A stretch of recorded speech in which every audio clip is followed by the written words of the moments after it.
VanossGaming was the 4th most subscribed gaming channel of the 2010s, whose Call of Duty, Grand Theft Auto, and Garry's Mod Funny Moments videos captured the hearts of billions. But most viewers don't know much about Vanoss himself or the story behind his success. He doesn't do podcasts or interviews, rarely appears on camera, and keeps his personal life private. So what makes his content so good? Why did his channel grow so much faster than the friends he plays with? And behind the mask, who is Evan Fong really? Well, in this video, I'm going to answer these questions and explain the 3 reasons why Vanoss is so successful. The first of which can be explained by how Vanoss's channel blew up in the first place. I just know Evan was the one that grew the first. Like, I remember he did a remix of White Boy 7th Street. Like, he was on a live stream, but it's just like him raging and like talking shit to people. He's like, oh, it doesn't matter what your name is, like talking to some guy. And Evan turned that into like this remix song. What's your name? Amanda. It doesn't matter what your name is. It doesn't matter. White Boy 7th Street found it and loved it and like re-uploaded it and promoted Evan. And Evan gained like 12,000 subscribers in like 2 days. Because at that time, White Boy 7th Street was like the biggest COD YouTuber on the planet. He had multiple millions of subs. Yeah. He re-uploaded that. Yeah, Evan gained like 12,000 subs that day. And then he started doing these edits for other creators too that were like bigger at the time. Yeah. From the very beginning, Vanoss made it clear that his claim to fame would be his editing. Because while his peers were uploading regular gameplay commentaries, Vanoss was experimenting with more ambitious projects, like musical remixes that synchronize gunshots to the beat.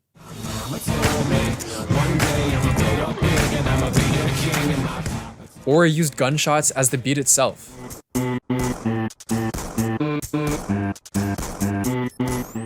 And this unique style of content not only set him apart from the competition, but it also helped him hone his craft as an editor. Because while these remixes gave Vanoss a head start, what really accelerated his growth was a formula he was developing from the very beginning. I remember like once a week, multiple weeks out of a month, there were like stretches where I would stay awake for like 30 to 40 hours. I would wake up one morning, go to school, be done with school, go to work, come home, record, edit. Evan, I know, was doing he was doing a lot of that too because he was going to school when we were all like really trying for YouTube and stuff, and he was working a lot harder on his videos. Like, he was editing crazy. So Yeah. Evan is like a business-minded genius. He's not just a YouTuber. No. He's not just a musician. This guy does so much shit behind the scenes, and we all do. But he's just mastered it. It's like good footage plus really good cutting with good vision, and then the right music tracks if it's appropriate, and impact sound effects and like quick punch and zoom ins is like 80% of it in my eyes. One of the most remarkable aspects about Vanoss's videos is his consistency. As soon as you click on that rainbow gradient thumbnail, you know exactly what to expect. A funny clip as the cold open, followed by a title screen, and then a montage of skits and funny moments edited with subtitles, images, and sound effects, topped off with a blooper reel. And this consistency helped Vanoss build a brand that people could recognize and trust. Creating this kind of loyalty with your audience is so important. This is why people choose Apple over Android or Nike over Adidas. And for Vanoss, this was especially true considering that his most popular videos came from recording sessions that his friends were also uploading. But it's not just that he had a formula, it's how good that formula was. There's a few things that make Vanoss's editing style so unique, and what stands out most to me is his use of cinematics. Many of the games that Vanoss plays include a theater mode or cinematic features that let you capture gameplay and then re-watch it from different angles. And Vanoss uses these tools to add an element of cinematography to his work, making his videos feel more like short films than regular gameplay. You'll see this a lot at the start of his videos, where he sets the stage and establishes the video's through line. I want you to do it. Hit me. Where are they? Hit me. Where are they? Hit me.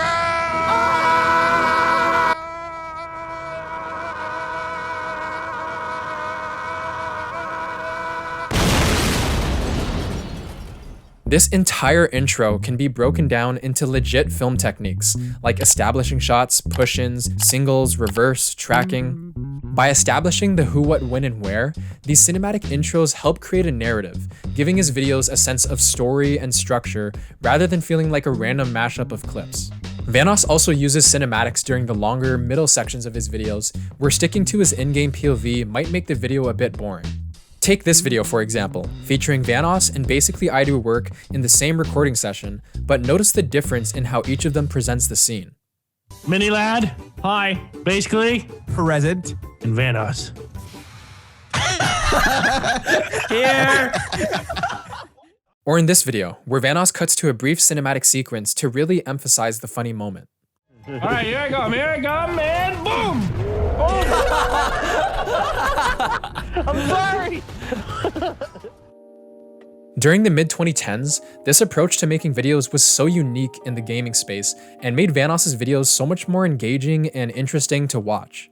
Another thing that makes Vanoss's editing so good is his attention to detail. If you watch his videos closely, you'll start to notice very subtle edits that are more thoughtful than you may realize. Like in this video, where Vanoss is playing Black Ops 2 Zombies and gets knocked down, making his POV become less interesting. But instead of continuing to show his footage or cutting this part out, he switches to his friends' perspectives so the viewer can still follow the action in-game. Or in this clip, where H2O Delirious is in a completely different part of a map, Vanoss uses theater mode to show what's happening there instead of letting that moment be exclusive to Delirious's video. Spending the extra time in theater mode to get this footage shows how much he cares about making every second of the video entertaining. Vanoss also has one of the most unique styles when it comes to using subtitles and images in his videos. Rather than just placing basic subtitles in the lower third of the screen and flashing an image on screen, he often animates them to enhance the humor. Yo, everyone gather around this moving poster and just start saying random shit, and whatever we say, I'm gonna edit it onto the poster in my video. Oh my god, watch H2O Delirious instead of this video. What are you doing? Oh my god, H2O sucks. Look at this picture of a fat person. Evan! It's not me! Stop! I'm watching though, and it's very enjoyable, but I'm not shooting. I'm going further away! I'm gonna be in my chili ad in a minute! Edits like these are very tedious and time-consuming to make. You have to manually animate these transitions frame by frame. And I think both of these examples highlight the time and effort Vanoss puts into every video. Because while it's easy for people like mainstream media to dismiss gaming YouTubers as people who are just playing games, Vanoss is a true creative with a vision for every video he makes, and he'll do whatever it takes to bring it to life. Yeah, some days I feel unfazed, like when I'm with my friends with a cup raised and I go. I can just imagine. You know what was crazy about that intro too, Brian? Back then, there was no templates for that stuff. Now you could just do a template, slap in pictures, bada bing, bada boom, easy peasy. Vanoss made that intro by hand, manually, frame for frame. I used to always get excited to see what this little fucker will come up with next video. Yeah, because when you would upload like a few days later, Vanoss would upload and take another few days. And when he didn't upload, you knew his intro was going to be banging. Yeah. You just knew your videos. Because the second his video went up, there was no reason for anyone to watch yours. I feel like you just have to have good vision, you know? Like the cutting up the clips and being excited about what you're cutting up and, you know, having a vision for it from the start is the most important thing. What you want to do is be creative, and it's not really like a system where it's like, all right, I'm going to clock in and work for like 5 hours. It's like you do it till you get it done and when you're happy with your video. And sometimes that could be 5 hours, sometimes that could be 8, or sometimes it could be, 16, 30 hours. And like that's why sometimes it takes several days to make a video. But for me, it's more about quality and just kind of seeing the video myself and being happy with it and like saying, oh, I would have watched that video if, I saw it on YouTube just randomly. So overall, Vanoss's editing style was ahead of its time, giving his videos such a unique feel. It didn't feel like you were watching a random compilation of gaming clips. It almost felt like you were watching a well-produced sketch comedy show. And that actually leads me to the second reason why Vanoss is so successful, which is that the Vanoss crew is not a group of gamers. They're an improv group. You guys are an improv group that your stage is a video game. It doesn't matter what game you're playing. It's all a platform for basically to do skits. Yes. Mr. Anderson. You got me, Lobster? Mm-hmm. All the way from Hogwarts. We found our very specific type of humor works in sandbox games. Sandbox games, yeah. I'm here to watch Pluto Nash in 3D. Yeah. When we have like infinite possibilities and we can do whatever we want. That's what I excel at in like what I do on YouTube is like the improv kind of thing. Goomba, fuck you. Give me like a track to go down, like a little bit of structure, but then let me just kind of run loose with like my friends, and that's kind of That's kind of how it has to be. The Vanoss crew is basically a bunch of comedians and personalities who perform through video games. And any long-term viewer of the Vanoss crew knows that the reason we watch isn't to see high-level gameplay, it's for the hilarious skits, banter, and chemistry between the group. During the mid-2010s, this kind of content was so unique in the gaming space because it was completely different from the typical Let's Play video that dominated the gaming genre. And this concept of improvised storytelling through video games was so ahead of its time. The reason why we loved watching Vanoss's videos is the same reason that people like watching improvised collaborative content like the Dream SMP Minecraft server. And the same reason people like modern role-playing games like GTA RP. Now, what's really interesting is how unique Vanoss's perspective is in all of this. Because during these skits and improvised funny moments, Vanoss is often not the one being highlighted. It's Wildcat cracking jokes, Terrorizer doing funny voices, Delirious or Nogla saying something ridiculous. And because of this, Vanoss usually ends up with the best point of view while recording. For example, take this iconic video, where the crew is improvising a scene from The Matrix. I think I'm in the fucking wrong movie. God damn it. Now watch that same scene from Terrorizer's point of view. I think I'm in the fucking wrong movie. You can't even see that he switched his character model to the Terminator, which is half the joke. Or in this video, where Wildcat and Nogla are improvising a cooking show. Now, guys, now we're gonna add a little bit of nacho cheese in this dish. But if you watch this from either of their perspectives, it's not as easy to follow what's happening because you can't actually see the main characters of the scene. It's like trying to shoot a movie in first person from the main character's point of view. You just wouldn't do that. And when you rewatch some of the Vanoss crew's most memorable moments, you'll start to realize this happens a lot. So when you consider these circumstances, in addition to Vanoss's editing skills, it's easy to see why his videos took off the way they did. His videos were edited better than all of ours. They were creative and everything like that, and we were the actors, or we were you know, the people that were highlighted. Realistically, what happened was we were all a bunch of personalities, and his channel was the ultimate culmination of those personalities in the best produced videos of the group. Okay. He had the best editing, he had all the perspectives, and we would all go into one video. And that's truly why we all grew the way we did.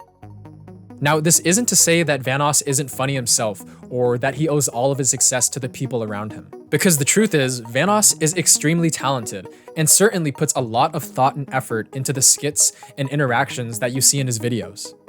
How do you and the crew come up with the skits like the Matrix one? Also, is it true that Vanoss will call you just to redo lines? Yeah. Evan will call me at like 2 in the morning, going over stuff, and just ask me could I hop on and redo some stuff. Yeah.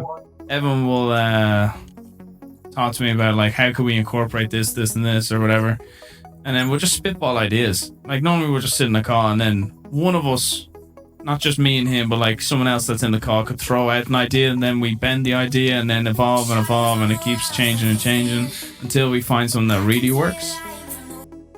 Also, it's not like Vanoss takes sole credit for his work either. He always acknowledges the guys he plays with and how they helped build their success together.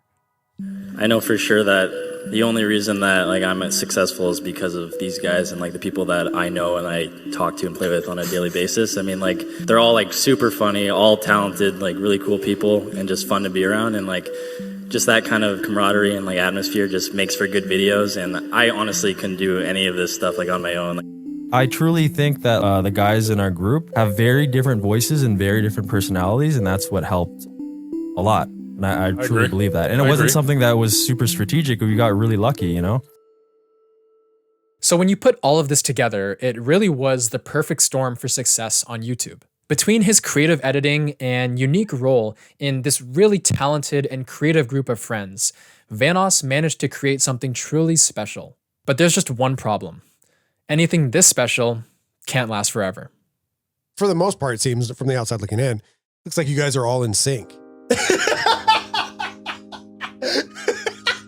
Well, you do a good job of portraying it. Not really. We're all in our like 30s now. We all have our own lives that we've carved out the last 15 years. Everyone's going in different directions. We can't all like do what we used to do back then, where we were all like in our early 20s, didn't care about a social life, didn't have a job, didn't go to school. All we did was play games all day. And like I still aspire to do that and loved doing that. Yeah. And I try to emulate that as much as I can. But at the end of the day, like I have my wife I have to hang out with. Of I have my course. house to take care of. I have, you know, other stuff in the YouTube sphere of just managing emails and sponsors and trips and all that kind of stuff Yeah. to take care of on the side. So it can't quite work that way. Over the past 5 years or so, the Vanoss crew have become increasingly fragmented as they've grown older and started focusing on their lives outside of YouTube. Whether it's getting married, or having kids, I recently had a new addition to my family, baby Liz. She is 2 months now. or taking a step back. This is the hardest video I've ever made, and I haven't even started yet. But I'm stepping away from doing YouTube as a full-time job.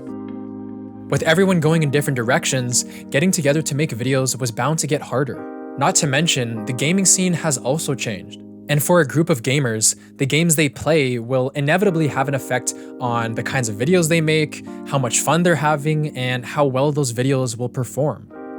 The Black Ops 2 era was a pretty exciting time just because of the sort of jump, I guess, in like everyone's career, you know? Yeah. And like the innovation that happened with like just the type of videos that were being made, and then going on to GTA, it was like, it was cool. And now it's like, there's nothing really new to do. YouTube is not the same as it was when a lot of us started. I was tired of like my success on YouTube being boiled down to like whether a game was popular or not. I'm making the same content I was, but the views are like a fourth of what they were. And it's mostly because people just don't care about this game as much. Yeah. So whether it's running out of new games to play, exhausting all possibilities in old favorites, or just a decline in quality of new releases, this has created yet another challenge for the Vanoss crew. And because of these circumstances, crew members like Vanoss have begun losing interest in their craft and started pursuing new ones. Because Evan only plays on Tuesdays. Evan records on Tuesdays and sometimes Wednesdays. Unless there's a sponsored video deadline. I love you to death, Evan. But it's just, it became so frustrating. And it's been like this for years and you know it. We call it Vanoss Tuesdays. Vanoss Tuesdays. But other people also have different aspirations, like even Vanoss. Like, yeah, I don't want to speak on his behalf too much, but like he's big into the music stuff right now. Right. But he'd be foolish to ignore his YouTube channel. So he still does his YouTube channel, but I would say almost to a part-time type amount. And that's so he can have that time to also work on the music thing, which he's more passionate about, because in his eyes, he's like, I beat YouTube. I beat YouTube 8 years ago. I was like the biggest gaming creator. Yeah. I got all the views. I got all the money. I got all the accolades, whatever. It doesn't drive him as much. Yeah. If you've been following Vanoss for a while, it's probably not a secret to you that he's very passionate about music. He's played guitar for a long time, produced, released, and performed electronic music under the name Rinks for a while,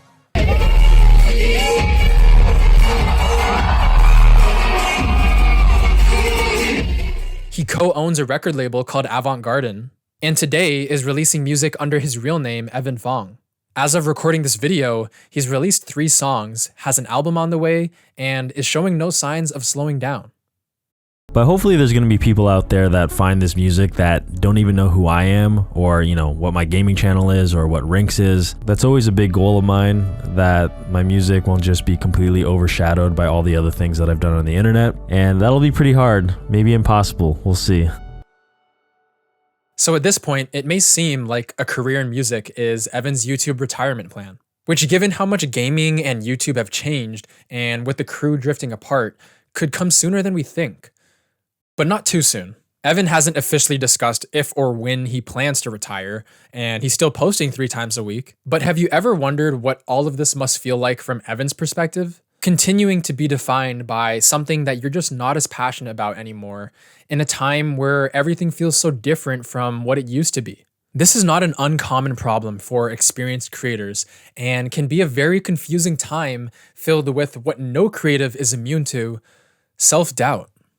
Hey, what's up guys? So today I have some Modern Warfare 2 beta, and I wanted to let you guys know that I was a little hesitant on posting this, and even though I had a lot of fun playing with the guys over the last weekend and just this past week, I just felt like this footage just doesn't hold up to the stuff that I've done in the past, and it's kind of silly to think that way, but you know, at heart, I truly do think about how entertaining the video is going to be, and as you guys know, in most cases, that's determined by how silly the game is and how much fun we're having. But Call of Duty is different just because we used to do so many gameplay based things, you know, trying to get the coolest kill cams and, you know, ninja diffuses and all that, which makes the bar super high and everything I do such a major letdown. You know, all of a sudden it's not just about having a good time with my friends, like I'm thinking about all these other things and how I'm gonna make this video be like the great return to Call of Duty in the big moment where people get to see something that reminds them of the past. And I just know that's not possible. I mean, for many reasons. One, the game is way different, the community is way different, and you know, what's entertaining now is different than back then. And also, I just suck at Call of Duty or just any competitive video game in general. And you guys know this. The only reason I was kind of okay at Call of Duty back in the day was because I played it so often and I also had a gaming headset when most people didn't. I don't have any natural skill. I fucking suck at pretty much most things in life, honestly. Self-doubt is an extremely common problem for creative people. It's the hesitation that creeps in when you start questioning if your work is good enough, whether it holds up to what you've done in the past, and if people will still care about it. And for YouTubers who are constantly feeling the pressure to create and always trying to top themselves, this can lead to a lot of second guessing and, in many cases, burnout. Every creator experiences burnout sooner or later, and Evan is no exception. Whether it's with past projects, as you guys know, I've been working real hard, 20 hours a day, barely sleeping, and that's all good. That's my decision. However, first of all, it's been screwing over my health, and it still kind of is. Or upcoming ones, Evan seems like the kind of person to put his all into whatever he's doing. The only time I could get good at anything is if I spend unhealthy amounts of time doing whatever that is. But when you're putting that much effort into something that you're about ready to move on from, it can leave you feeling lost. If you listen to all three of Evan's newest songs, you'll notice some dark themes present throughout the lyrics. In his first release, Spawn, there's several instances where Evan visualizes feelings of being lost, emptiness, and a desire to escape. In his next song, Miss Melancholy, Evan's lyrics seem to hint at feeling down and going through cycles of emotional turmoil. And in this one's For Me, a track he says he made over 3 years ago, and around the same time he posted this commentary, there's recurring themes of suicide. And even if these lyrics aren't entirely related to Evan's YouTube career, trying to keep up with that while dealing with these mental struggles is a recipe for frustration. Watch some TV and eat something, I don't care if I might eat something, I kill myself. What? No. What happened? Oh gosh. What do you mean? Don't ever say that. Don't even joke about stuff like that. The guy ain't joking, I ain't joking. Oh, dude. That sounds like Evan. When Evan went through his the really depressive stage, and I'm like, Evan, these jokes aren't sounding like jokes no more. You okay, bro? Yeah. He went through a real phase there for a while. Now, as somber as all of that may seem, I say all of this because it leads into the third reason why I think Vanoss is so successful, which is that I think Evan has learned to overcome his self-doubt and creative fatigue. Because while the way I've presented his 3 most recent songs up to this point has painted a rather sad picture, what I haven't told you is just how inspiring I think these songs actually are and what I believe they reveal about Evan's current mindset. Now, full disclosure, these are my interpretations of his lyrics, so feel free to take them with a grain of salt. But while my or your interpretations of his music may not reflect exactly what Evan was thinking while writing it, I don't think that necessarily makes what either of us took from it any less meaningful. And I think that what I've personally taken from Evan's music is very relevant to what I've just discussed, so I want to share it anyway. With that being said, I'd like to revisit Spawn and Miss Melancholy together, because the music video for Miss Melancholy picks up right where the music video for Spawn leaves off, which to me suggests that they're connected in the story they're telling. What I find most interesting about the lyrics of these 2 songs is this notion of not regretting when you feel lost, and actually missing times when you felt melancholic. And yes, I'm reading Miss Melancholy literally because according to Evan, via a report by Melodic Magazine, Miss Melancholy is not a person. So why would you ever look back on a time in your life like this with peace and nostalgia?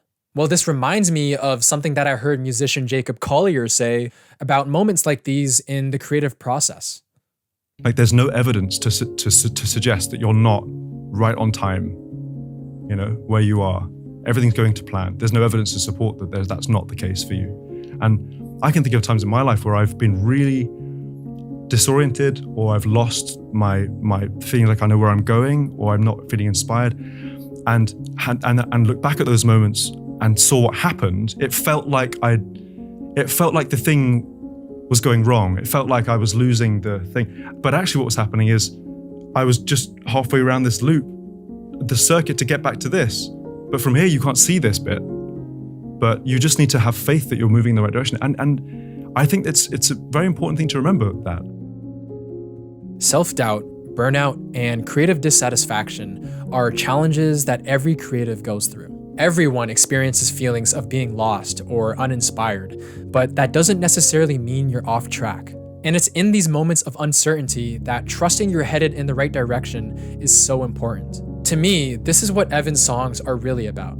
I don't think this Miss Melancholy character that Evan seems to be referencing is a person in the same way that you and I are, but instead is like a personification of the thoughts and feelings that he experienced during his darker times. And by speaking to and about her in the song, Evan is communicating to us how he reflects on those moments today. So when he says, "I was wrong with your sorrow," I interpret that as him saying he shouldn't have perceived these times as purely negative. He recognizes how confusing it can be to feel both bad and good about these times, but ultimately acknowledges that this is a part of the process and will only lead to growth. With the phrase Miss Melancholy also serving as a message, suggesting that you take on this perspective. And for these reasons, you shouldn't regret feeling lost in the creative process, because it presents an opportunity for you to reinvent yourself or respawn. And no matter what anyone else thinks, whether they understand your next move or not, it doesn't matter, because some things are just for you. I just find the most exciting parts in life are when you're looking forward to the future, but you haven't quite attained the thing that you're working towards, but you're excited to go on this journey. Like, that's kind of what I crave. And I figured out like that's when I'm the most happiest and just full of energy. I'm getting a little bit of that feeling when it comes to this music project. Being able to look forward to the future, that's the goal, and that's where you want to be. If YouTube was a video game, then Evan Fong, better known as Vanoss, has beaten it. He's one of the largest gaming creators on the platform and a part of a crew that's created countless iconic moments that fans still quote and laugh about years later. Together, the Vanoss crew have built a legacy that has truly defined a generation. But as we know, all great things must come to an end. So when the Vanoss crew finally decides to log off for good, don't cry because it's over, smile because it happened.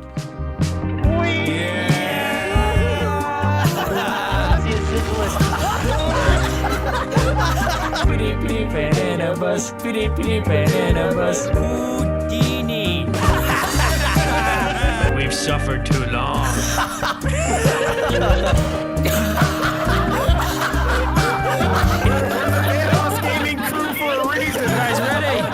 One of the YouTube rewinds, Vanoss made it in the YouTube rewind, and I thought that was sick. I thought it was cool. In a way, that was all of us making it in the rewind, in my opinion. Like, that was us all getting recognition from all of YouTube. It was cool. When I was in university, I think it was second year, we had a business class assignment where you had to make up your own business and then do a presentation on it. And the one that I did was I created a YouTube channel. I think it was like a viral pet video channel. And it was just funny because I got the same response from everyone in the class and the professor. They were just very confused and just did not believe that it could be a thing. And it was just ironic because then I left next semester to pursue YouTube full time. And I remember it was one of the coolest feelings to just be walking around campus and knowing everybody that was there was worried about passing their exams and studying. And I just didn't give a fuck at all because I knew pursuing YouTube was already providing more than any job I could get out of this school. And to me, that little leap of freedom was the pinnacle feeling of success.